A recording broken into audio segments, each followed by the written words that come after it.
Hey, how's it going, everybody? Charlie Wilson here, aka Sinister Charlie. Welcome back. We've got some more Fat Electrician to watch.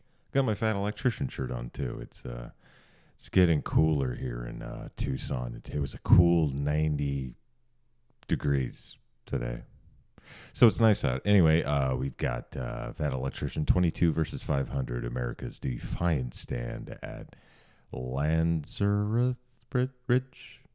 I've never heard of it. Yeah, the only thing in Navy boot camp they really teach you about in terms of naval history is the Forrestal. And then if you're in the Seabees, they'll teach you about Pearl Harbor, but that's about it. Anyway, we're going to check it out. Again, I don't know what this is about, so let's go. All right, the most decorated platoon of World War II. Quack. Today we're talking about the Battle of Lanzerath Ridge when 22 American soldiers stood their ground. And I got I got the Fat Electrician shirt on, the quack. Okay. Against 500 German paratroopers and quite possibly changed the entire outcome of the Second World War, and they didn't even know it. But first, a word from our sponsor. All right. Hello. What is happening right now? Yeah, it does look a bit more open in this room. Delete me. We're not going to use the new couch? No, the small one's iconic, plus the big one hurts. Yes. Anyway. Coffee table. Okay. Will the audience be able to see it? Yeah, I got a thing for that. Look at this. Wow. Really? Wow. Spotlight for the IRS? I didn't think about that part. You're extra. Love you. Mm-hmm. Anyways, delete me. Super straightforward business. never You says give it them money, back. they turn around Never and they make says sure it the back. data brokers aren't selling your personal information on the internet. So here's how this happens. Pretty much anytime you use a free app or internet service, that app or service isn't actually free. Oh, What they're doing is they're harvesting your personal information, then they turn around, they sell it to data brokers, and then the data brokers sell it to anybody that has money. The good news is these data brokers are legally required to stop selling your personal information if you formally ask them to. The problem We is sit there's the a bunch rats of different around data here so brokers, that, and you they know, all have a different if you wanna process for skip you to ahead, you formally can, but- request that they quit selling your information. That's where Delete Me comes in. Delete Me monitors all the biggest data brokers for your personal information, and as soon as it comes up for sale, they automatically write in and have them take it down as soon as possible. And then as long as you're subscribed to Delete Me, they will continue to monitor, checking and rechecking for your personal information at these data brokers over and over and over again to make sure if they do ever come in contact with your data again, they have to delete it again. So if that's something you'd be interested in, I will have a link and a discount code down below. Let's get back to the video. Okay. We'll hit the spot. All right, important background info. September 1944. Things are not going well for Germany in World War II at this point. On the east, they have the Soviet Union Red Army closing in, and on the west, they have the Allied forces closing in as well. At this point, the Allied forces have already stormed the beach at Normandy. They've retaken North Africa. They've retaken France and Belgium, and now Allied forces are right up on the German border at the Siegfried Line. It is Germany's last line of defense. Oh, yeah, their we found out western about wall, that. almost 400 miles of dragon's teeth, tank traps, mines, barbed wire, and it's all covered by over 18,000 concrete reinforced bunkers with artillery and machine guns. And it is the advice of almost every high-ranking That's a German good movie, officer by the that way. Hitler should order his men to hunker down and Downfall, defend if you- throughout the winter. But Hitler has a different idea. Hitler wants to do the exact opposite. He wants to go home with the girl that he took to prom, so to speak. Hitler got here by being overtly aggressive. He attacked Poland, and then he launched the Blitz to take over France. He attacked quickly and violently to a degree that nobody had ever seen before, taking everybody off guard. They literally called his tactics the Blitzkrieg, the Lightning War, and he wants to do that again. Rather than playing defense and waiting for the enemy to come to them, he wants to go to the enemy. He wants to launch a major offensive, and the German military only has one left in him. This is an all-or-nothing strategy, and if he fails, the war is essentially over, but that's not going to deter him. You see, along the Western Front, you have the British and the Canadians in the north, and you have the Americans in the south, and it is Hitler's strategy to launch another Blitzkrieg-style attack right down the middle, splitting the British and the Canadians from the Americans, separating the Allied forces. After splitting the Allied forces, he wants to drive the Canadians and the British to Antwerp, essentially pushing them up against the sea, creating another Dunkirk-type situation, forcing the British and Canadians to surrender, and then he hopes to broker a peace deal with America because America won't want to be the only Allied force left fighting them. Assuming that plan works, he will no longer have a Western front to defend, and he will be able to divert his entire military to the Eastern Front to combat the Red Army. This is a Hail Mary. This is an all or nothing strategy, and the Germans need everything to go right if they want any chance of success. They need the weather to comply, and they need the element of surprise. Because of this, the entire offensive is going to need to run on a very tight timetable. Once they invade and knock the Allied forces on their heels, they're going to need to keep them on their heels the entire time until they've won. If even a single German unit gets hung up or delayed, it could throw off the timetable, allowing the Allied forces to regain a foothold and launch a successful defense and maybe even a counteroffensive. And that would essentially bring an end to World War II in the European theater, with the Nazis losing. The crazy part about a strategy that's this big and this time sensitive is that it could be just one small contingency of men led by one officer that's willing to fight to the bitter end that could set about a chain reaction that would bring about the end of the entire Third Reich. And what's I feel like officers were a lot cooler back then. You don't really hear officers doing cool things. You usually hear officers get in trouble these days. That's weird. even crazier is Hitler would probably never even find out that dude's name. Lyle Book. Lyle Bauk was born on Bauk, December okay. 17th, 1923 in Fenton, Missouri. He grew up during the Great Depression with 5 siblings. His father was a carpenter, and as I'm sure Everybody you can imagine, grew there up wasn't a whole in lot the of new Depression, construction apparently. going on during Well, the it's Great World War II, Depression, that so he makes grew sense. up in what many of us would consider to be soul-crushing poverty. Luckily, ignorance is bliss, and young Lyle was just a kid. Whatever he experienced was normal to him. He had no idea that it was irregular for a family that large to live in a one-bedroom home with no electricity and no plumbing. He Hey, didn't know that preach. it wasn't normal that nobody was full after dinner and that all the siblings would go out to eat dandelions and wild berries for dessert. Jeebus. But as he got older, he started to fully understand his family's situation, and by the time he was 14, he wanted to help. So he went and he enlisted in the Missouri National Guard, where he would be able to make $1 a day every time he had drill. In the Army, Lyle's basically a prodigy. He's incredibly intelligent, he's great at everything he does, and he grew up some poor Depression kid eating dandelions in his backyard, right? There's nothing the Army can do to him that his child Yeah, before I joined the Navy, I was probably eating once a day. I was 140 pounds, and I'm 6 foot tall. Yeah, when I went into boot camp, when I left, I gained 20 pounds. I was 160 when I left. It was, not. I grew up in a house of meth heads, so the Army couldn't really do much to me. Sorry. childhood I hasn't didn't mean to already do that. done, and he deemed his childhood as a good time, so all of this is just fun to him, no matter how much it would suck to anybody else. By the time he's 16 years old, he is the supply sergeant for his entire unit, and in December of 1940, as World War II is starting to heat up, America has not entered the war yet, but it's looking like we're gonna. They're starting to draft people. His entire reserve unit gets activated to go do a bunch of training. So Bauk and his unit are down in Texas and Louisiana. They're training for a full year. They go from December 1940 till December of 1941. Early December rolls around, they're getting ready, they're packing their shit, they're gonna go back home. They've been gone for an entire year. Japanese attack Pearl Harbor, they're not going home. They get told, congratulations, your active duty has been extended indefinitely. Right. What's going on? War! We're going to war! Don't worry though, it gets better. You see, the Army in its infinite wisdom is like, okay, we've got this group of National Guard guys. They've been training for a full year. They're ready to go. They've been training in Texas and Louisiana. They're used to the heat. They're acclimated for the desert and the jungle with extreme Okay. humidity. Okay, where should we put them? And the Army's like, the Aleutian Islands, aka fucking Alaska, which is just brilliant. Okay, so Bauk's All right. unit is going to get sent up to the Aleutian Islands because they're concerned that the Japanese are now going to attack the West Coast, and one of the first places they would attack would be the Aleutian Islands. So they're basically going to be there ready to fight the Japanese if they come. So at this point, Bauk is like, I would rather do literally anything else. So he goes and he volunteers for OCS school, and he volunteers for this new sketchy job called being a paratrooper. And OCS school gets back to him first, which is the officer training course. He Indeed. gets shipped off to school to become an officer. So Bauk ships off for Fort Benning. He's going to end up being an infantry officer. He goes through the course, graduates top of his class. He does so well, they end up retaining him and not shipping him off to war because Every they're going time. to use him as an instructor to train a bunch of more recruits that are coming Why is through. that my so he actually my ends mouse up doing keeps that for doing a this and it's freaking me out? Nice looking dude. That always happens in the military. Like still today, if you're too good at your job, they'll have you train, or they won't have you do it for some reason. I don't know. It's weird. Anyway.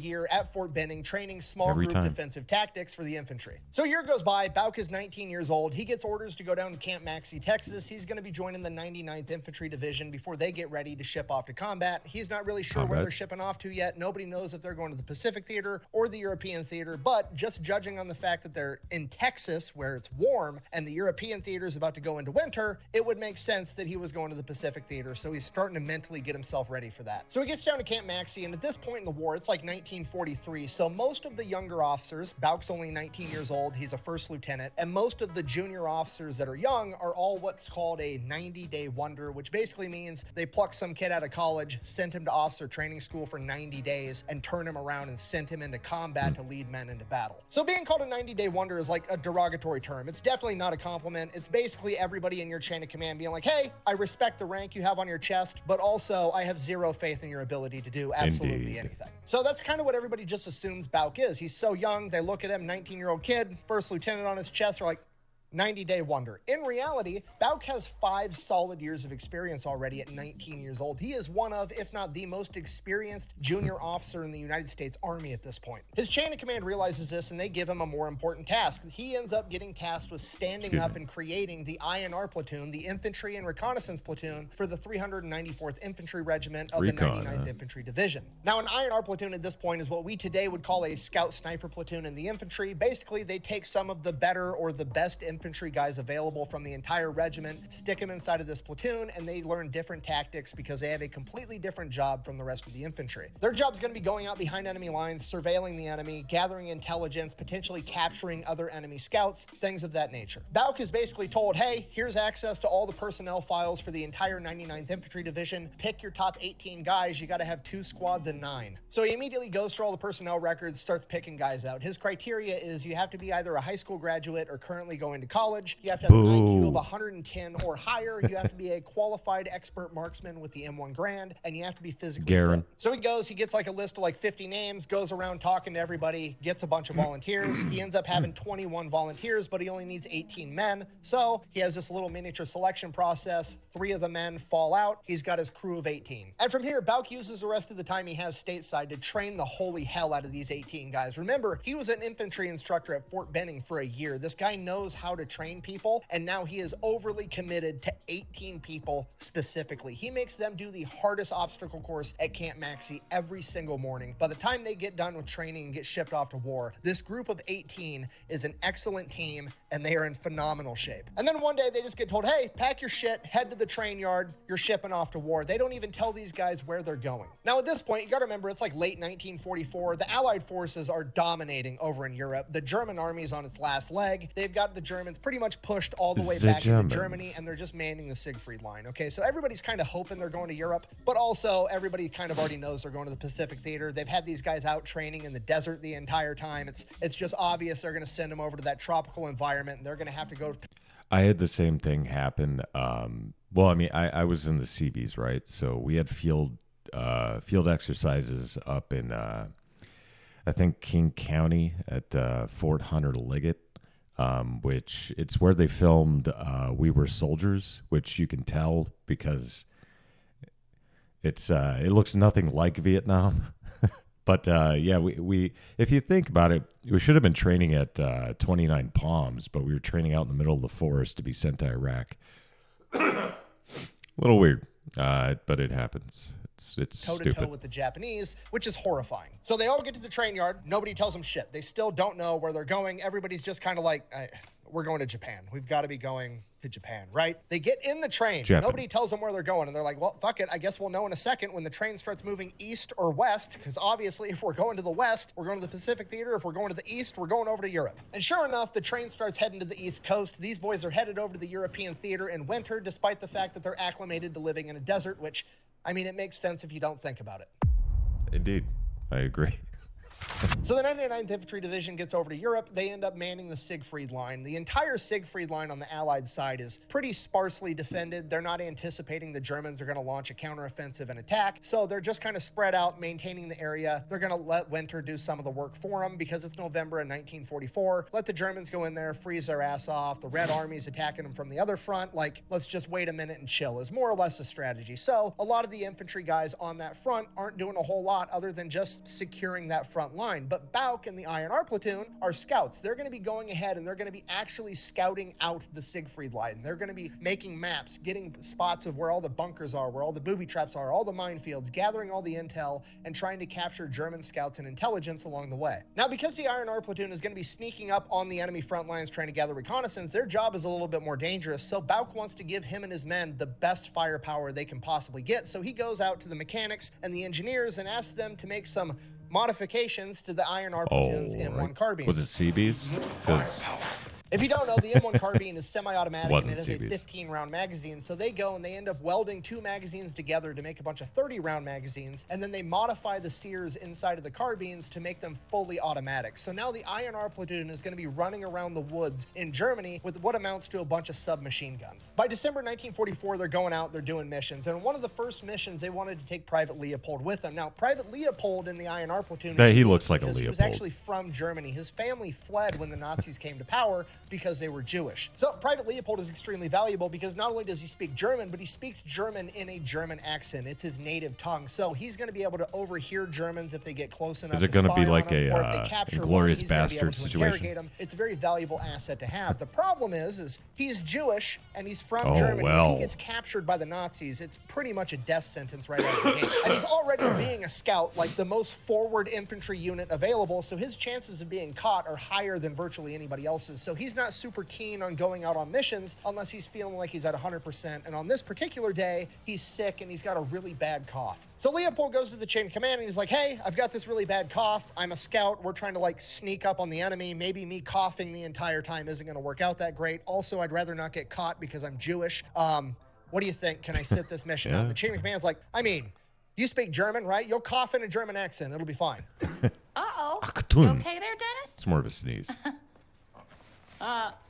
So Leopold's like, "Fuck, okay, I guess." So he goes Love out that on this show. mission, immediately starts coughing the entire time. Bauk is like, Leopold, shut the fuck up. Start eating snow. So Leopold spends the entire go. mission just eating snow to calm his throat down so he's not coughing. Ends up working great. This is like their first mission out together, and they come across a dead German soldier's body. At first, they're worried that it's a booby trap, so they sit there, they watch it for a while. There's no movement anywhere around it, so it's probably not an ambush. And then they sneak up on it, and they tie a rope around the ankle of the body, and then get as far away as they can before pulling it like 6 to 8 feet just to make sure it's not booby trapped with like a grenade underneath it or something. Indeed. And it's not. So they go, they search the body, they find an ID card, they find out what unit this guy's from, and they find some other intel on him. This is the first successful mission of the INR Platoon. A couple days after that, they go out on another patrol. They end up running into a German patrol, and then they immediately outgun them using their modified M1 carbines, and they end up wiping out the entire German patrol. So things are going great. The INR Platoon is performing exactly how they trained to perform. They're going out, they're scouting, they're doing their job, they're getting it done. And what does the military do when things aren't broken? That's right. We Try and them fix it. anyways. You know what would be cool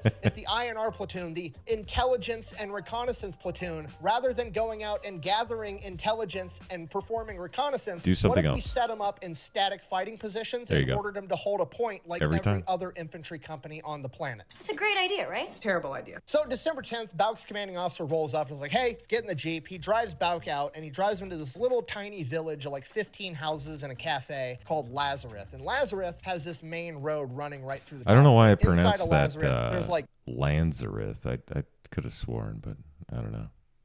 Anyway. 50 anti-tank soldiers and then like 4 forward observers, you know, the guys that call in the artillery. And then right on the other side of the town, there's this ridge with a wood line. And the commander's like, hey, I want you and your 18 guys to go ahead and hold this ridge on this wood line. We can't lose this town on the off chance that the Germans do attack, because this would be the best route for a bunch of tanks to come storming through. So Bauk and the INR Platoon are not excited about this. This is not what they trained to do. It's not really their job. They don't have the training. And when you don't have the training, you get to do the most terrifying thing in the military. You get to wing it, and Bauk is going to do just that. So obviously, they're about to start stealing shit.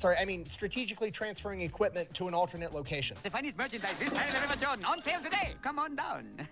And the best way to go about that this time is to not actually steal it. It's actually to trade stuff that they've already stolen. I mean, acquired. You see, because the INR Platoon was one of the only units actually going out scouting and engaging German scouts, they were also some of the only men on the Western Front at this point in time that had gathered memorabilia, if you will. And let's face it, everybody wants a good souvenir, right? Including supply sergeants. So we all do. gathers up all their memorabilia, goes out to the supply sergeants. He ends up trading it. He ends up getting several Browning automatic rifles, a 30 caliber machine gun, and then he ends up trading some pretty substantial pieces of memorabilia and gets a Jeep that he then convinces the mechanics to weld tank plate armor onto and mount a 50 caliber machine gun on top of. I like and he the drives concept that art. out to Lanzerath. So the INR Platoon gets all their new equipment. They head out to Lanzerath. There was a unit that was already there that had already dug foxholes, but their foxholes kind of sucked. They weren't very deep, so the INR Platoon gets to work. They dig the foxholes way deeper. They go out in the woods and they cut down a bunch of 4 to 5 inch thick trees. They build it up on top and they cover the foxholes with wood as well. They camouflage the holy hell out of everything. They even dig a foxhole for the Jeep with a ramp to drive down into, so it has its own fortified fighting position.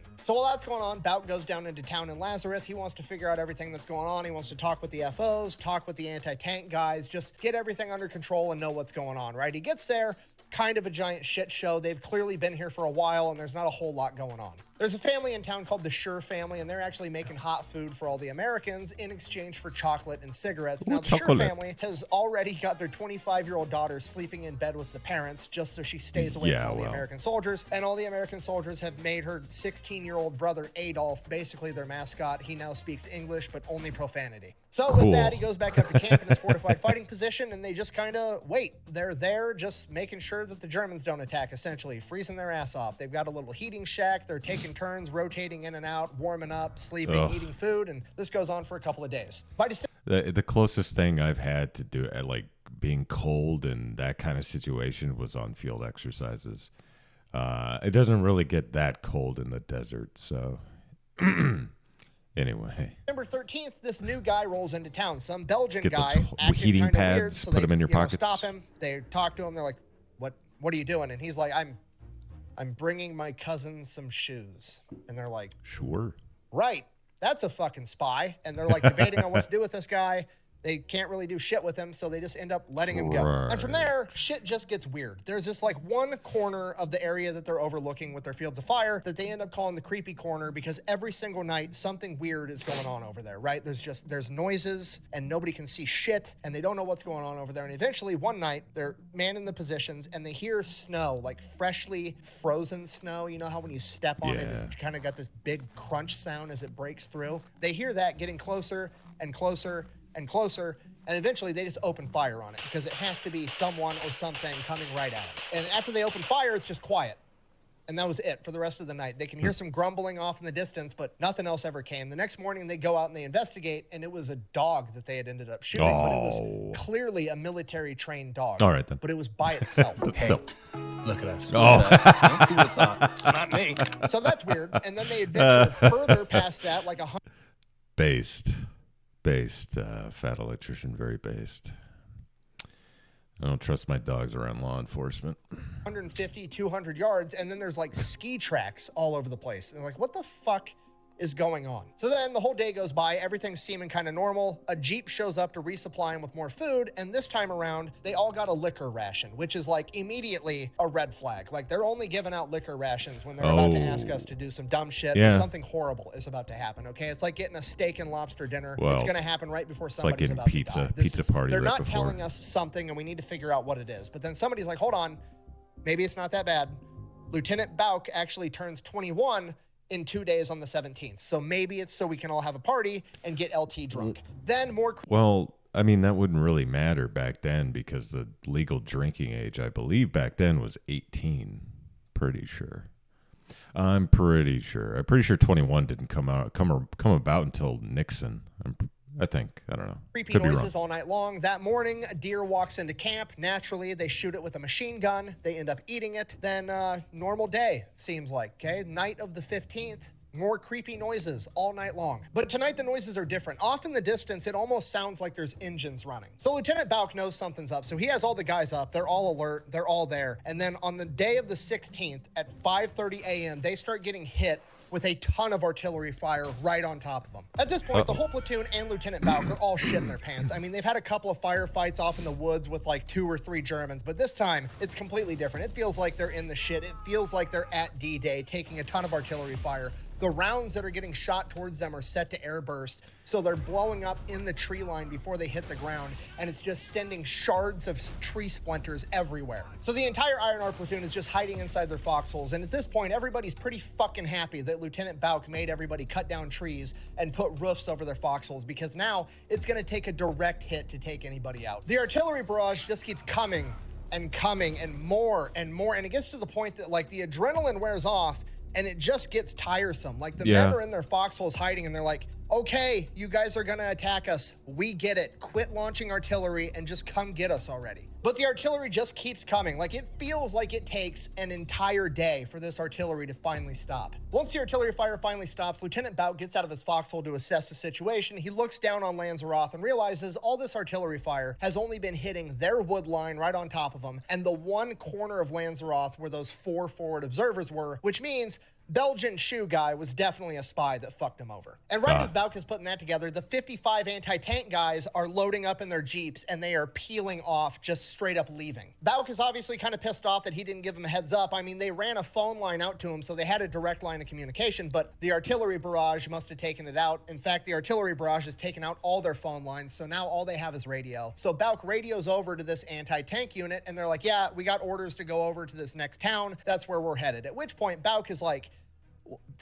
okay, well, I can't do anything without you guys. Like, I have a 50 caliber machine gun and some small arms. If they roll up with a tank, we're done. We can't do anything. So Bauk gets on the radio with HQ, tells them the same thing. Hey, the 55 anti-tank guys left. We have nothing that can combat a tank. Do you want us to retreat back to a different position too? What do you want us to do? And Bauk is ordered to hold his position at all costs. Right around this time, the 4 forward observers that were down in town come up the hill. They're going to be joining forces with the INR platoon because their position got absolutely pounded by artillery. So it is now Lieutenant Bauk, the INR platoon, and 4 forward observers for a total of 22 men defending Lanzerath and the road running through it. So the forward observers get settled into their new fighting positions, and as soon as that happens, hundreds of German soldiers descend upon Lanzerath. I mean, Germans? A shit ton. Luckily, it's very clear that these guys are not moving tactically. They're kind of just moseying through the town. They're not expecting any resistance. They think that the Americans have either been taken out by that artillery barrage or that they all retreated after the fact. But as they start getting closer and closer to the ridge where the INR platoon is, Bauk finally makes out these aren't just German soldiers. These are German paratroopers carrying the new FG-42 assault rifle. Great. So not only are they outnumbered like 50 to 1, but these are also an elite infantry unit that have fancy new weapons. Perfect. In reality, and luckily for Bauk, a lot of these paratroopers were new recruits and weren't quite trained up to the paratrooper standard that the Germans had previously had earlier in the war, but Bauk doesn't know that, and he's still kind of shitting his pants about it. And honestly, it really doesn't matter that much because even with that being said, it's still 500 to 22. So seeing how vastly outnumbered they are, Lieutenant Bauk is like, okay, it's my turn to call in artillery fire. He hops on the radio, he calls for fire right on top of this massive formation of Germans, and they radio back and tell him, sorry, you're outside of the priority zone. We're taking attack from all over the place, and you're just not a big priority right now, so you're just gonna have to live without it. Now, Bauk doesn't say it over the radio, obviously, but at this point, he's just kind of like, so let me get this straight. I need to hold this ground at all costs because it's of vital importance, but it's also not vitally important enough for you to throw some artillery fire my way to help me out in my 22 to 500 battle. Okay, great, perfect. You know what? I still have the element of surprise, so I've got that going for me at the very least. And as soon as he has that thought, he sets the radio down and one of his INR platoon guys goes, sir, you might want to look at this. He turns, looks down at Lanzerath, and there's a German officer talking to a young blonde girl, and the young blonde girl is pointing directly at them. At which point, Bauk is like, fuck. And then immediately all the Germans scatter and take cover. So now he has nothing, and it's just straight up 22 to 500. What are you thinking? I think we're about fixing to get into a pretty good gunfight. No trees. Moments later, the retreat. Germans just bum rush the hill that the INR platoon are on top of. About midway up this hill, there's this barbed wire fence. They didn't put it up. It'd been there forever. But none of the Germans even make it there. The INR platoon is just picking them off one by one. Remember, every single one of them is an expert marksman. And these guys are just out in the open, running up a hill. They don't stand a chance. The INR platoon ends up driving the Germans back. Obviously, they fall back. They regroup. Bauk is going from foxhole to foxhole, redistributing ammunition, checking on all of his guys. Everybody's okay. They've repelled the first wave of the Germans. They're probably going to get flanked now. There's nobody out there. If they get flanked, they're screwed. At this point, it feels like they've been awake for 3 days, but in reality, it's only like 9 o'clock in the morning. And like I said, they're just sitting there waiting for this flank to come. They're just gonna fight till the bitter end. That's all they can really do. And they sit there and they wait and they wait, and minutes turn into hours, and then the Germans launch another attack at 11 a.m., but they're not flanking them. They're using the same strategy. They're just running up the hill, trying to run through machine gun fire like it's World War I. At this point, Bauk is like, well, this is fantastic news. Finally, somebody's given me and the INR Platoon a break, and it turns out it's the enemy. So they mow them down again, push them back again. Shortly after that, a couple of Germans approach under a white flag. Bauk goes up there to meet them. The Germans just want to be able to scoop up some of their dead and wounded off the side of this ridge. Why not? And Bauk is like, sure, go ahead. You do that. We won't fire on you. Go ahead, get your guys. Bauk retreats, hoping that when he's captured, they're going to extend him the same goodwill. So the medics come out. They scoop up all the medics under the hill. The INR Platoon lets them do it, just as Bauk said they would. Everything's fine and dandy, and Bauk is kind of thinking to himself, like, all right, I have the high ground. I have fortified machine gun positions. I have the high ground, They Anakin. figured it out after the first 2 runs. They're definitely not going to try a full frontal assault where I have the high ground again. Don't try it. Yeah, well, there you go. But the German stormtroopers, I mean, the paratroopers are like, You underestimate my power. at 1 p.m., they launch a full frontal assault for a 3rd time. And predictably so, they got the exact same results they got the first 2 times. The INR Platoon guys described it as shooting clay pigeons at the state fair. Whoops, gonna grab that there. High ground. Wait, are you robbing me? Then the same thing happens. The Germans fall back, they regroup. 3 p.m., they launch another full frontal attack. They get repelled again, except during this attack, they sent out so many men that the 50 caliber machine gun actually got burnt up because they were having to run it so hard to mow down so many Germans. In addition to that, they're also out of ammunition for the BARs. Yeah, when I when I was in Iraq, we had this chick who was firing the 240 Bravo and then grabbed the barrel of the 240 Bravo and burnt her hand up pretty good. Those things get hot, very, very hot.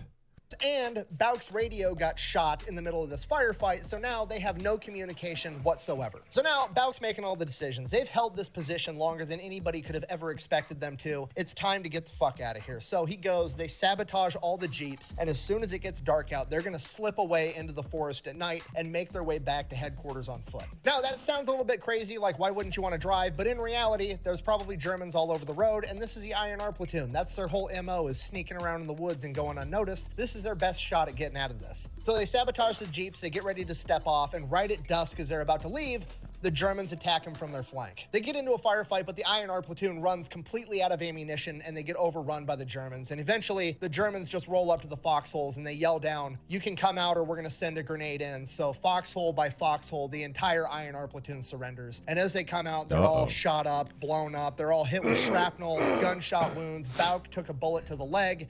Nobody's doing that great. But with the exception of one forward observer by the name of Billy Queen, they're all still alive, which is pretty incredible for a 22 to 500 firefight. So the Germans get the entire INR Platoon and the 3 remaining FOs all lined up, and it becomes very apparent that the Germans are gonna kill them. They're standing there with a machine gun, and right as this guy is about to let fire with this machine gun, a German officer comes running up the hill screaming, and next thing they know, the entire INR Platoon is getting escorted down this hill into Lanzerath. Next thing they know, they're all getting funneled into the cafe in Lanzerath. The Germans are digging through their pockets, they're confiscating anything that's good, and the Germans confiscate all the cigarettes, and as they take all the cigarettes, they walk around and give the Americans one last cigarette. Like, okay, maybe they are still gonna kill us. I have no idea what's going on. Either way, now they're all just sitting in the cafe, having their last cigarette, blown up, bleeding with bullet holes in them, and it's just dead quiet. Bauk said the loudest thing in that room was the second hand on the cuckoo clock in the corner, and it was ungodly loud. It was so quiet that in between the noises of the second hand on that cuckoo clock, Bauk could actually hear the Germans,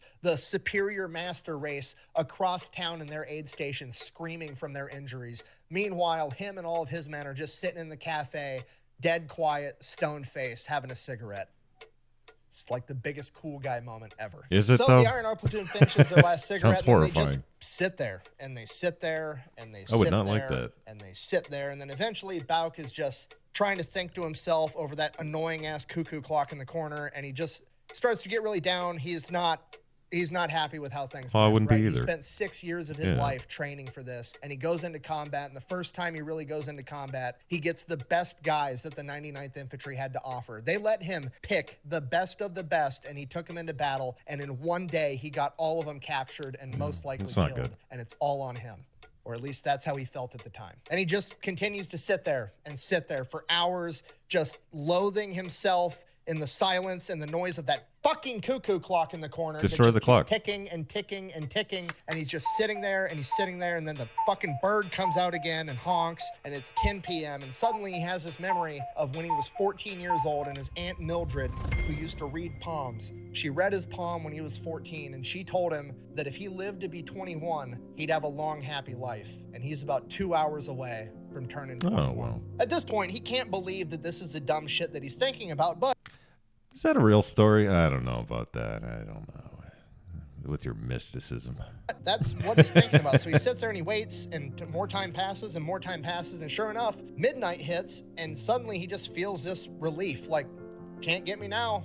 I'm gonna make it. And not a minute later, some high-ranking German officer comes storming into the cafe, yelling at all the other Germans. This guy's not like all the other German military slicker guys black and around him. He's schlocken. not standard German military. This guy's SS. He's dressed from head to toe in leather. He's got the German dead skull on his hat. He's got the Knight's Iron Cross around his neck, the second highest award for valor in the German military. This dude is super important, and he is super fucking pissed off right now. Now, Bauk doesn't know it at the time, but this SS officer is yelling at all these other German officers like, why are you guys stopped? Why aren't you continuing to advance? We're on a very strict timetable. What the fuck is going on? So these German officers explain to this SS guy like, hey, there's a massive American army in this wood line. They've got tanks, they've got machine guns. We're not going to go fight them at night. They've been fucking us up all day long. We finally captured their forward scout element. So they wait until there's enough light to actually go outside. Like 4 a.m., the Germans send out a bunch of scouts into the wood line. They don't find anything because there's nothing there to find. And they have to come to the realization that 22 dudes with small arms have been fucking them up for the past 22 hours.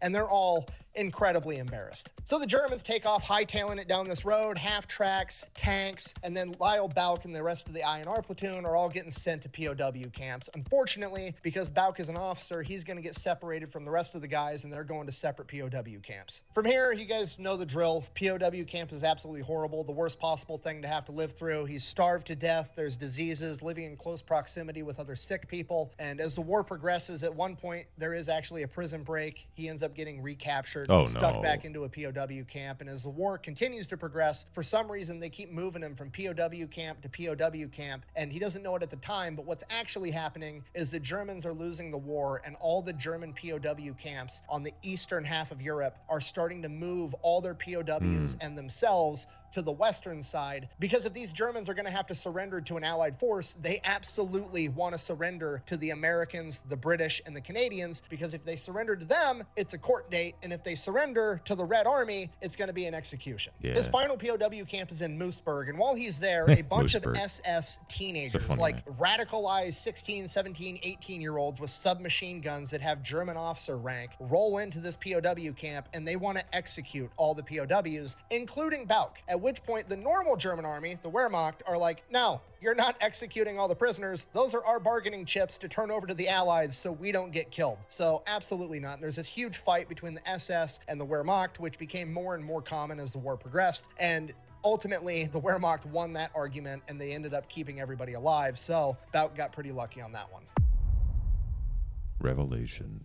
From there, Lyle Bauk remains at that POW camp until the end of World War II. When he is finally released, he weighs 114 pounds and has contracted hepatitis. He is essentially on his deathbed, and he spends months in the hospital. Thankfully, Lyle Bauk does end up recovering. He makes it back home, and from there, he's like, what, 22 at this point? So he's trying to figure out what he wants to do with the rest of his life, and he's like, I mean, I've already dedicated so much of my time to being in the military. Maybe I should just go back and be full-time Army, and he's considering doing that, and then the paperwork comes through, and the Army fucked him over on his back pay and his leave that he had accrued while he was a POW, and he, challenged him on it, and he's like, hey, you did my back pay wrong. You paid me out as a supply NCO when I was actually a officer in the infantry in combat the entire time and serving as a POW. I'd like to be paid as an officer, not as an NCO. And the Army is like, don't care, fuck off. So he's like furious. Like the army has done nothing but treat this guy poorly, right? Like couldn't get artillery fire when he needed it, can't get back pay, and he's just like, screw this, I'm done with the army. I don't want anything to do with it anymore. Understandably so from his point of view. From there, he kind of hangs around town, meets his high school sweetheart Lucy, ends up marrying her, trying to decide what he wants to do for a career. And one of the things that helped him recover from all his injuries from the war was actually a chiropractor. So that inspires him to go off and become a chiropractor himself. And from there, he just kind of gets to live happily ever after, just like his Aunt Mildred predicted when she read his palm. For 20 years, he never talked about what he did during World War II. Why would he? He thought he was a failure. He thought that he got given the chance to assemble the best men the 99th Infantry Division had to offer, and he led them into battle and got them captured and served out the majority of his time in theater as a prisoner of war. It was nothing to brag about, or at least that's how he felt. So he never really talked about it. And then one day in 1965, he got a letter from one of his men. After 20 years, the United States government was finally putting out extensive volumes of what happened during World War II, and one of the volumes was dedicated to this major German offensive in 1944, December 16th, 1944 specifically, called the Battle of the Bulge. Adolf Hitler had ordered a massive blitzkrieg-style offensive where they were going to split the American and British forces in half by seizing Antwerp, cutting off the supplies, crushing the British and the Canadians, and forcing the Americans to sign a peace treaty. In order for this plan to have any success, it was critical that they had the element of surprise, and because of that, German High Command in the days leading up to the Battle of the Bulge offensive ordered that none of the German scouts were to go out without a German scout dog that was specifically trained to lead the scouts by 100 yards. That way, none of them got caught, because if a single scout got caught and got interrogated and gave away this battle strategy, it would ruin the entire thing.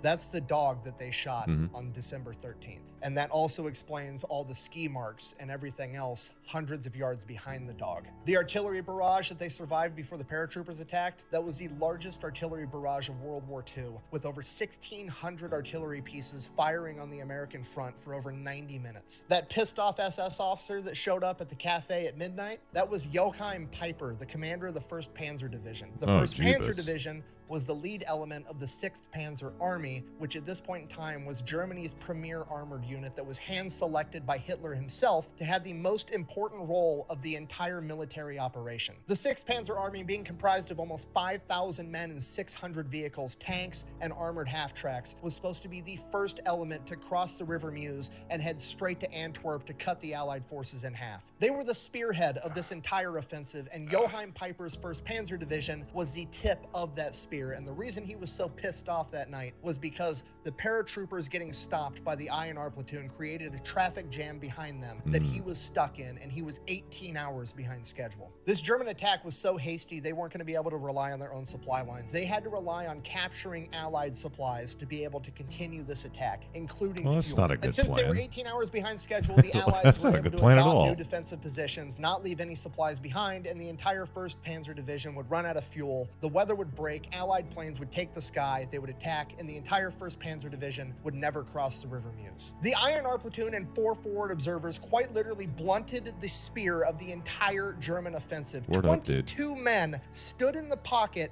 and stuffed the largest blitz the world has ever seen at the line of scrimmage. These 22 men may be responsible for changing the entire outcome of World War II, and at this point in time, nobody really knew anything about it. Some of the military historians knew that something happened over there, but nobody knew what happened, and it's because Buch and all of his men got captured after the war. There were no after-action reports. They never got around to filling out all those papers. They just got sent to the hospital, got patched up, and got sent home. Nobody knew what actually happened. So Buch, 20 years after the fact, writes into his old commanding officer, and then a couple of months later, he never hears anything back, but a silver star just shows up in the mail, only for him. And it's not really what he's looking for, because he figures the rest of his men probably feel the same way he did. They trained just as hard as he did. They went out, they got the same fight, and they ended up getting caught too. They probably feel just like he does, and he wants to make sure that he gets them the recognition. He wants to be the good leader to his men that he never had. For years, he writes letters and petitions and does interviews and talks to journalists about what his men did that day. And for years, nothing really happens. And years turned into decades. And after 2 more decades, he finally breaks through. And in 1981,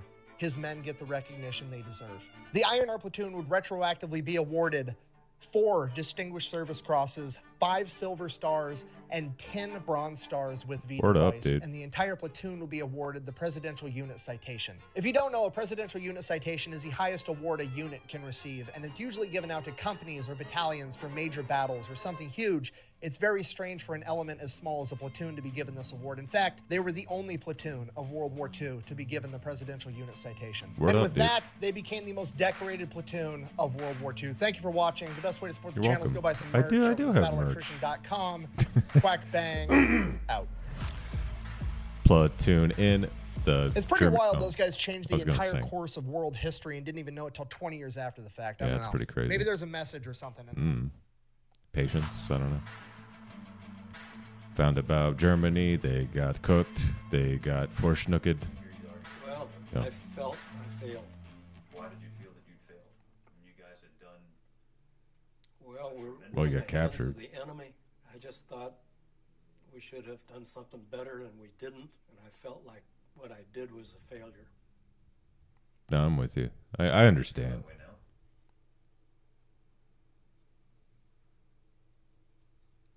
Kind of. Couldn't tell you. Huh? Oh. Hey, VTubers. How about that? All right, the most decorated I was going to platoon- say I'd feel still I'd still feel like that, but I have a lot of guilt. So anyway, there you go. There's some Fat Electrician. I didn't know that story. I don't know if there's any movies or documentaries on it, but there seems like there should be or there might be. I'm not sure. But anyway, thanks for watching. I really appreciate it. Please like and subscribe down below. Makes me feel real good inside. Helps out the channel. Everybody's happy. And to make your pee bigger. I don't know. Anyway, everybody have a good weekend. Thank you very much, and bye.